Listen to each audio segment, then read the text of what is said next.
The term trans bodies refers to the changing nature of gender in an era when large numbers of people are making changes to their bodies, either using hormones or using surgeries, or simply changing their gender pronoun or their name.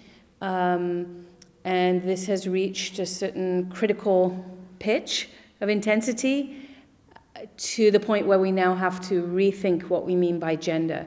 And so I'm using the term trans asterisk to refer to the multiple ways in which the gendered body has changed, certainly over the last 50 years, but in an intense way over the last decade. The reception of this increasing number of trans bodies in public spaces has put pressure on the ways in which we only recognize gender in the form of a binary. So we think that a body that is not male is female, and a body that is not female is male. And I think especially among young people, that binary just doesn't hold anymore. And you see that there are many different inflections and nuances to gender identity. So the crisis, the spatial crisis that this has created has to do with what, I called a long time ago the bathroom problem, which is where a social subject, is in a public space and is faced with a choice, the men's room or the women's room, and there's no other option. And so because of the wide range of gendered expressions, restrooms, toilets, public bathrooms have become overloaded in a way. The crisis around the bathroom is a reflection of a larger crisis in relationship to the gendered body. It's a very easily resolved crisis, quite honestly, because bathrooms are making a division between types of bodies that basically is no longer relevant, male, female. It's not. There aren't enough choices. So all you have to do is, in any given space, have a number of gender-neutral bathrooms. And what you find is, in spaces where there are gender-neutral bathrooms, most people use the gender-neutral bathroom. So it turns out that this seemingly natural division between male and female is a division that is anachronistic. It does not do the work that it used to do.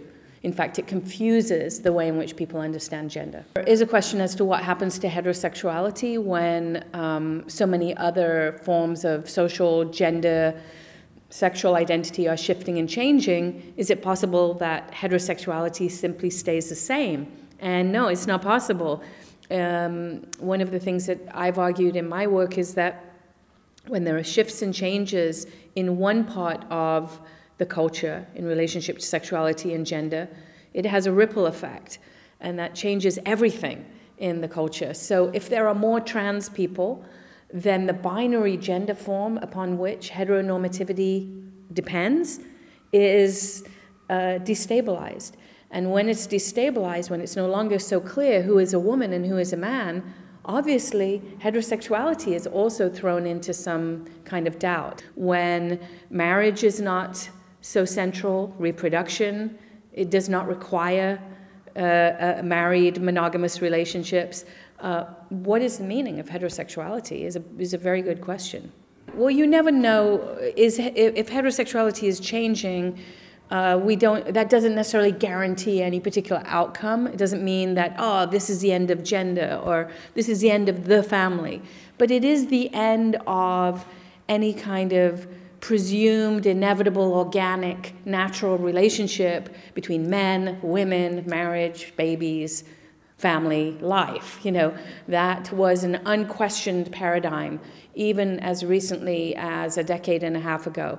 Now it's not an inevitable paradigm. And I think for young people, the trajectory of their lives is more unclear, more unpredictable, less tethered to family, marriage, and reproduction than it was.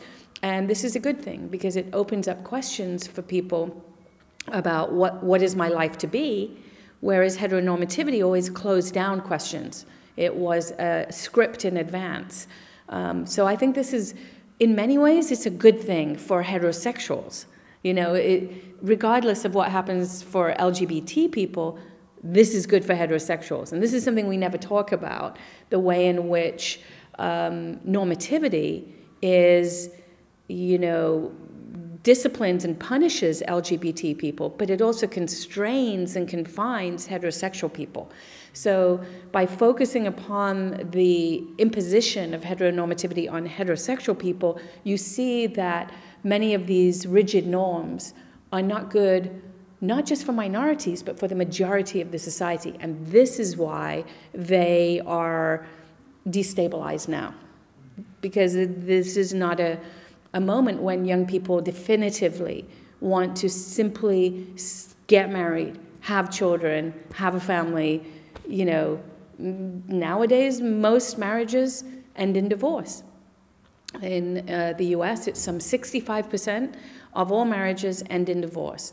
So at that point, you'd have to say that divorce is usual. Divorce is, in fact, expected. That means that then marriage is not what we used to mean by marriage, right? Marriage used to mean for life, till death us do part. Now it doesn't. Now it means for this amount of time. So similarly, we have to rethink what we mean by marriage. And I think it's into that moment of crisis that, you know, gay marriage was able to exploit the uncertainty around the cultural meaning of marriage in order to, you know, have these legal opening to gay marriage. Gay marriage in and of itself is not a very radical thing, but it is an indicator of some shift, some fundamental shift in the way in which we're thinking about the relationships between intimacy, sex, companionship, reproduction, and family. These things have shifted irrevocably.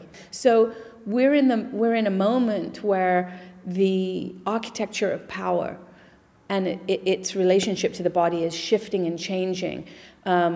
We don't know exactly what that will mean 10 years from now because things change so rapidly. But what we do know is that we are living with paradigms that are not the paradigms we were living with even 5 years ago.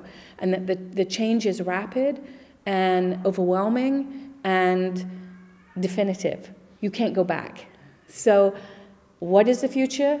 We have to look around. We're already in that future. You know, election of Donald Trump has had all kinds of effects in the US to do with the,